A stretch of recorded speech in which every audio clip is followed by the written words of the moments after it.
بسم اللہ الرحمن الرحیم نحمدہ ونصلی علی رسول الکریم۔ فضائل قرآن کے حوالے سے حدیث نمبر 6 ہے۔ ٹھیک ہے جی، یہ دوسرا سیشن ہے 40 حدیث کے بعد دوبارہ حدیث نمبر یہ 6 ہے۔ اس حساب سے 46 بھی ہیں اور 6 بھی ہیں۔ بسم اللہ الرحمن الرحیم، اللہم صلی علی محمد النبی الامی وعلی آلہ وسلم تسلیما۔ عن ابی موسیٰ الاشعری رضی اللہ تعالیٰ عنہ قال قال رسول اللہ صلی اللہ علیہ وسلم تعاہد القرآن فوالذی نفسی بیدہ لہو اشد تف تف تفس تفسیم من الابل فی عقولها، رواہ البخاری و مسلم، یعنی متفق علیہ۔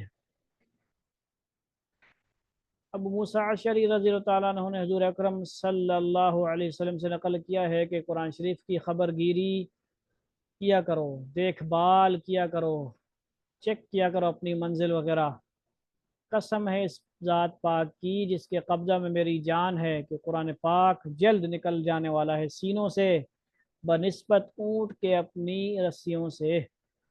یعنی اگر جانور کی حفاظت سے غافل ہو جائے آدمی اور وہ رسی سے نکل جاوے تو بھاگ جاوے گا، اسی طرح کلام پاک کی اگر حفاظت نہ کی جاوے تو وہ بھی یاد نہیں رہے گا اور بھول جاوے گا۔ اور اصل بات کیا ہے جی؟ اصل بات یہ ہے کہ کلام اللہ شریف کا حفظ یاد ہو جانا در حقیقت یہ خود قرآن شریف کا ایک کھلا ہوا معجزہ ہے، ورنہ اس سے آدھی تہائی مقدار کی کتاب بھی یاد ہونا مشکل ہی نہیں بلکہ قریب بمحال ہے، یعنی امپوسیبل ہے، ناممکن ہے، ناممکن کے قریب ہے۔ ٹھیک ہے جی، قریب بمحال کا مطلب یہ ہے۔ اسی وجہ سے حق تعالی شانہ نے اس کے یاد ہو جانے کو سورہ قمر میں بطور احسان کے ذکر فرمایا اور بار بار اس پر تنبیہ فرمائی ہے۔ ٹھیک ہے جی، اعوذ باللہ من الشیطان الرجیم وَلَقَدْ يَسَّرْنَا الْقُرْآنَ لِلذِّكْرِ فَهَلْ مِن مُدَّكِرٍ، سورہ قمر۔ اور یہ آیت بار بار آئی ہے کہ ہم نے کلام پاک کو حفظ کرنے کے لیے، سمجھنے کے لیے، یاد کرنے کے لیے سہل کر رکھا ہے، آسان کر رکھا ہے۔ کوئی ہے حفظ کرنے والا؟ ٹھیک ہے جی، بہت سے معنی اس آیت کے بنتے ہیں، کوئی ہے سمجھنے والا، نصیحت حاصل کرنے والا، کوئی ہے یاد کرنے والا۔ صاحب جلالین نے لکھا ہے کہ استفہام، یعنی یہاں پہ استفہام ہے کیا؟ فہل میں استفہام ہے، سوال ہے، استفہام کوشچن ہے۔ اس آیت میں امر کے معنی میں ہے۔ عربی کے قواعد ہوتے ہیں نا اپنے اپنے، علماء جانتے ہیں کہ استفہام کس قسم کا استفہام ہے، سوالیہ ہے، سمپل سوال ہے، یا اس کے اندر کیا ہے، امر حکم بھی دیا جا رہا ہے۔ سوال کے بھی انداز ہوتے ہیں مختلف۔ ٹھیک ہے جی، استفہام اس آیت میں یعنی کوشچن جو ہے، حل کا لفظ اس آیت میں امر کے معنی میں، حکم آرڈر کے معنی میں، تو جس چیز کو حق تعالی شانہ بار بار تاکید سے فرما رہے ہوں اس کو ہم مسلمان لغو اور حماقت اور بیکار اضاعت وقت، ٹھیک ہے جی، وقت کو برباد کرنا، اس سے تعبیر کرتے ہوں، مراد لیتے ہوں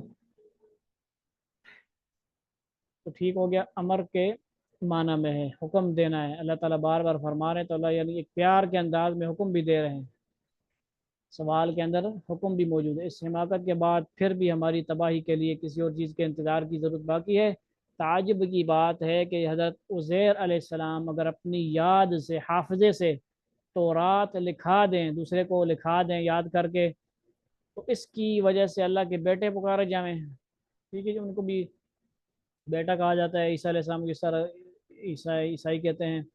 وقالت یہود عزیر ابن اللہ وقالت النصارى المسیح ابن اللہ، 10 پارے میں ہے، ان کا قول نقل کیا ہے۔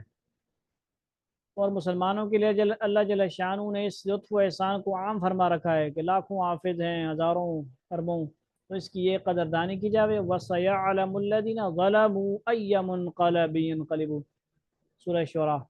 بالجملہ یہ محض اللہ حق تعالی شانہ کا لطف و انعام ہے کہ یاد ہو جاتا ہے قرآن پاک، یہ یاد ہو جاتا ہے۔ اس کے بعد اگر کسی شخص کی طرف سے بے توجہی پائی جاتی ہے تو اس سے بھلا دیا جاتا ہے۔ قرآن شریف پڑھ کر بھلا دینے میں بڑی سخت وعیدیں ہیں۔ یعنی اس میں طلباء حفاظ کرام کے لیے کیا سبق ہے کہ وہ سبق کو یاد صحیح کریں، منزل سبکی کو روزانہ سناتے رہیں، ایک دفعہ نہیں، 2 دفعہ نہیں، 3 دفعہ، زیادہ سے زیادہ سناتے رہیں۔ یہی ان کا فارمولہ ہے، ہم طلباء کو یہی کہتے ہیں ان کا فارمولہ سب سے بہتر یہ نہیں کہ ان کو کوئی بہت خاص خوراکیں کھلائی جائیں، جتنا ہو سکے اپنے بس میں ہو، بادام شادام جتنی چیزیں ہیں وہ کھائیں، دماغ تیز کریں جتنی بھی ہو سکتی ہے ہمت کے موافق، لیکن اصل قرآن کو پڑھنا ہے، بار بار آپ سب کی سبق منزل کو دہرائیں گے، پڑھیں گے، سنائیں گے اساتذہ کو، یہی فارمولہ سب سے بہتر ہے آپ کی حفظ کو، منزل کو پختہ کرنے کے لیے ہے۔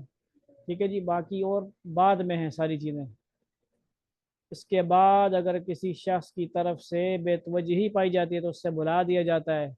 بلا کیوں دی جائے گا؟ اب استاد کہہ رہے ہیں بار بار سنائیں، 5 5 10 10 سپارے روزانہ سنائیں، حفظ سنائیں، آسان سی ترتیب ہے، قسطوں میں پڑھیں، اس کو نمازوں میں پڑھیں، نوافل میں پڑھیں، تو نہیں کرتا، لاپرواہی کرتا ہے، بس ایک دفعہ سنا دیا بیغم ہو گیا، تو ایسا نہیں کرنا چاہیے۔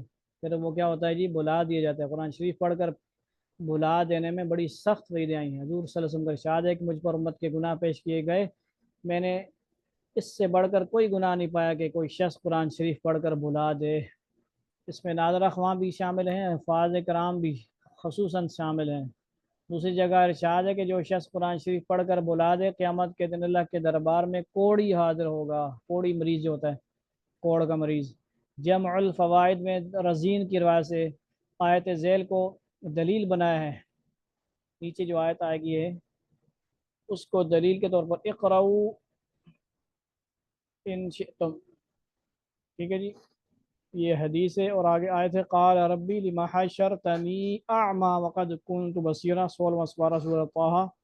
جو شخص ہمارے ذکر سے اعراض کرتا ہے، منہ موڑتا ہے، منہ پھیرتا ہے، ذکر سے بڑا مراد قرآن پاک ہے جی، سب سے بڑا ذکر، اس کی زندگی تنگ کر دیتے ہیں اور قیامت کے روز اس کو اندھا اٹھائیں گے۔ دیکھیں اوپر کوڑی والی حدیث آئی اور جہاں قرآن میں اندھا اٹھانے والا آ گیا۔ وہ عرض کرے گا کہ یا اللہ میں تو آنکھوں والا تھا، دنیا میں ٹھیک ٹھاک تھا، بالکل بینائی ٹھیک تھی، اینک بھی نہیں تھی میری، مجھے اندھا کیوں کر دیا؟ میں آج اندھا کیسے ہو گیا؟ ارشاد ہوگا اس لیے کہ تیرے پاس ہماری آیتیں آئیں اور تو نے ان کو بھلا دیا، بس آج تو بھی اسی طرح بھلا دیا جائے گا، یعنی تیری کوئی اعانت مدد وغیرہ ہیلپ نہیں کی جائے گی۔ ٹھیک ہے جی، یعنی یہ وہ آیت ہیں قال رب لما حشرتنی اعما وقد كنت بصیرا، قال رب لما حشرتنی اعما وقد كنت بصیرا، قال كذلك اتتك آیاتنا فنسیتها وكذلك اليوم تنسى۔